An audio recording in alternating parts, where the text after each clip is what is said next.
I'm sure you've hit rock bottom before, or at least bumps in the road, and you thought to yourself, man, what am I going to do? That's where I was in June of 1996.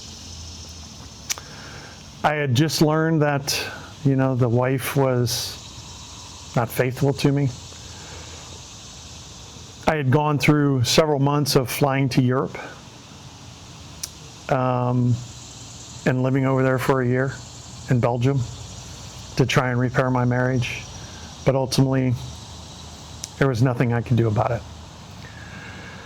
So I came home to Lima and took a good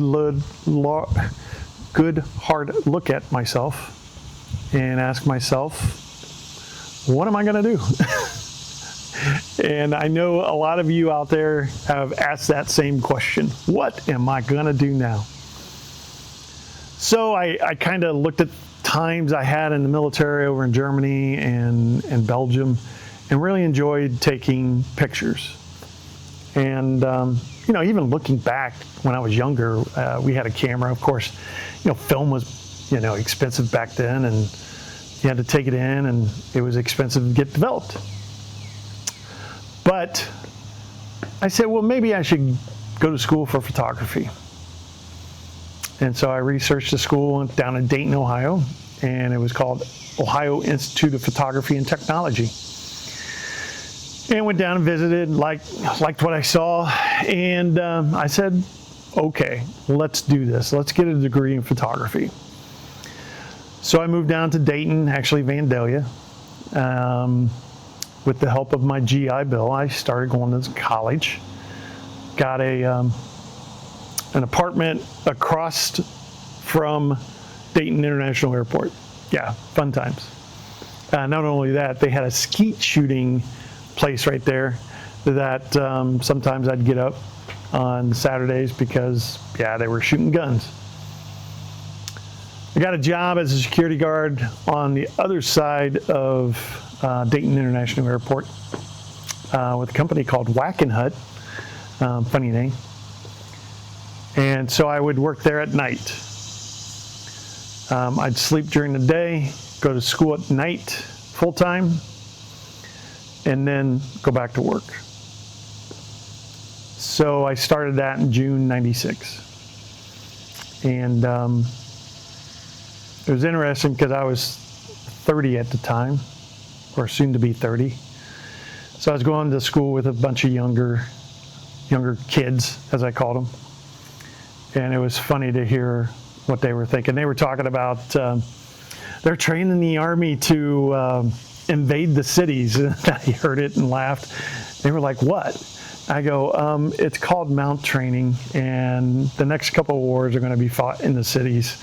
So they have to train in the cities so they can learn how to go house to house. And they were like, oh.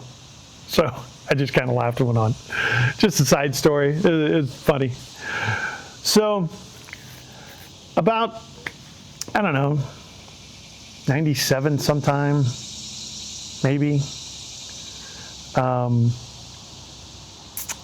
I was having trouble breathing, and I had went home to mom and dad's house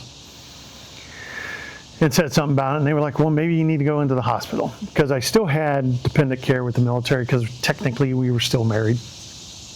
So I went in, had an x-ray done, left for Dayton. By the time I got back to my apartment, the doctor had called and left a message.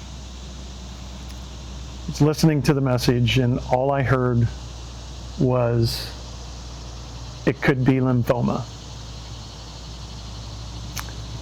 So I called mom, told her the news, said it could be cancer.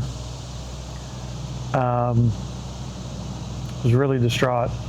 So they wanted me to see a cardiopulmonary specialist on Wright-Patterson Air Force Base, because, again, I was still a dependent.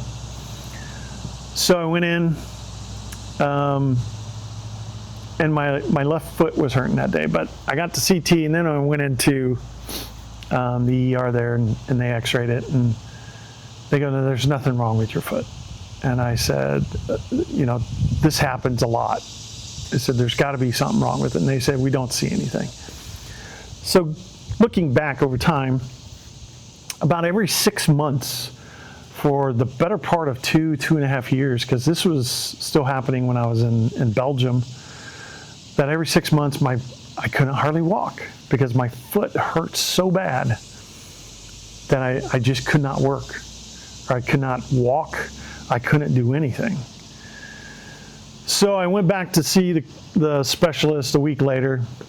We sat down and she pulls up everything. She showed me where the lymph nodes were swollen in my chest, that had pressed on my lungs, and now my right lung was scarred. And she said to me, you ever have left foot pain? I go, why, yes. I said, last week. And she goes, you have sarcoidosis. And I said, what is sarcoidosis?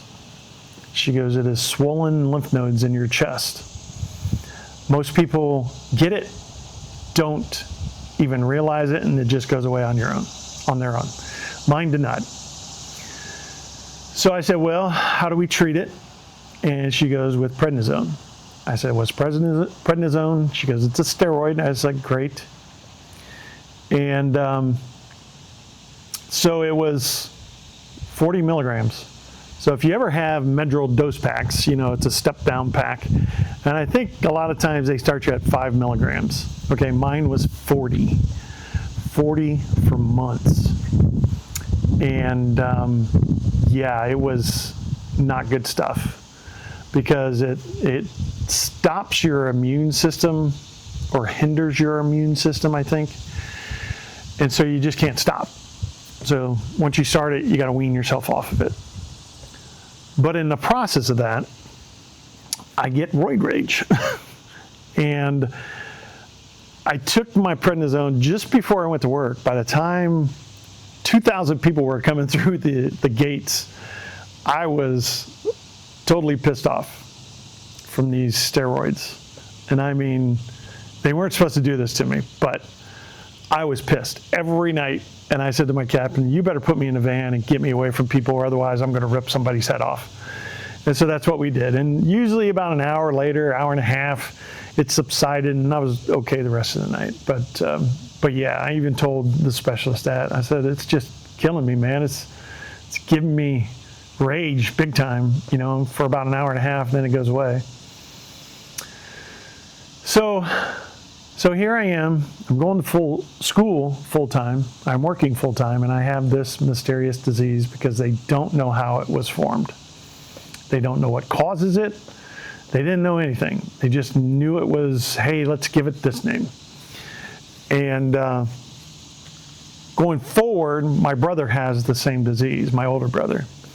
But he has it a lot worse than I did. He's had it for years and years and years, and prednisone doesn't work anymore. So he's got to take a cancer drug.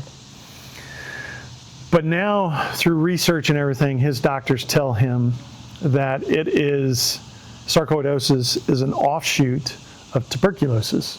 Well, it just so happens that my mom had tuberculosis and her dad had tuberculosis back in the 50s.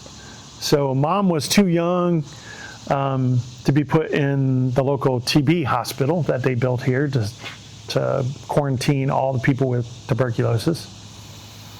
So she was just told, you cannot go outside until this is cured. That took 15 months. And so knowing that about my mom being quarantined for 15 months as a teenager, I had no sympathy for people that complained about COVID lockdowns. You don't know what a lockdown is until you've been told you cannot go outside, period. And that goes on for 15 months. So yeah, I don't want to hear it. My mom said she cried the first day that she was allowed to go outside. When she eventually went out, she cried. So anyways, I digress. So going forward, I'm handling the disease, but eventually the ex-wife, I call her the ex-wife at this point, she goes, I'm getting an attorney and I'm getting divorced. And I said, great. I said, well, I can't afford an attorney. So, and I told her, I have this mysterious disease. I need the health insurance from Wright-Patterson. Please don't do this to me because I can't afford health insurance. And she said, well, I got to do what I got to do. And I was like, great. So she divorces me and I lose my health insurance. So in preparation for that, I had kind of started to stockpile my prednisone. So then I could cut them up and wean myself off of it so I didn't get sick with something else that they told me might happen. So I finally get done taking it all, and luckily nothing else happened. It hasn't returned, thankfully. And I went on with my degree program and working. So a little bit of good news there towards the end of my degree program. Going forward, it was the last quarter of my degree program, the capstone, that you had to hand in a portfolio and all this other stuff. But my classes didn't line up like they did in the past, where I could group them together on the evenings, go to school full time, and then go back to work and then sleep. Nope. So I had to work all night. From work, I had to go straight to school, had to be there by 8. Be in school till 11, I think it was 11:30-ish. But because it was a 20-minute ride home to my apartment and 20 minutes back for my afternoon class, I just slept in my van in the parking lot of the school. So that's what I did. So work all night, go to my first class, sleep in my van for a couple hours, 3 hours, I think it was, go back to school for a class, and then go home, get about 3 maybe hours of sleep, get up, do it all over again. 3 months. So thankfully, I get through to June, July 1998. I graduate with a degree, an associate's degree in photography technology. And so I knew that I was going to get through it just because of my military training. The military, like I had mentioned before, there are no sick days. You get up, you go to work. This is what I did. I got up, I did what I had to do. I went to work, went to class, slept where I had to sleep.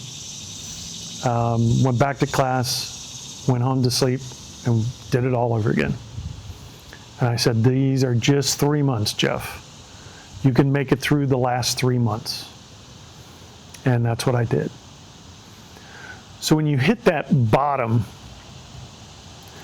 you need to step back and think. Don't react to what's going on around you. Just think.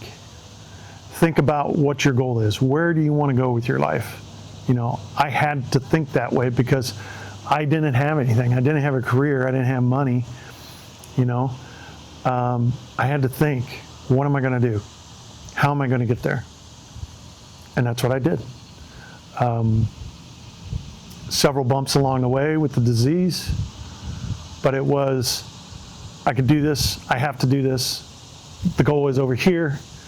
It is not over there, and I have to do this. So again, I did it, and I'm very proud about getting that degree. But there was still that thing of, okay, now where do I go? I got my degree program, goal met. Okay, goal met. Bam. What's our next goal? Well, that leads us to the next episode. What I think is, I'm going to affectionately call, "Hey Mom, I'm home," because I moved back to Ohio, or back to Lima, and I have to move back in with Mom and Dad for a short while, so I can find a job that pays me enough I can go live on my own. So please subscribe, Hit the notification button if you want to be notified about the next episode. And if you would please hit like. And until next time, I'm Jeff, and this is Life's Scenic Route.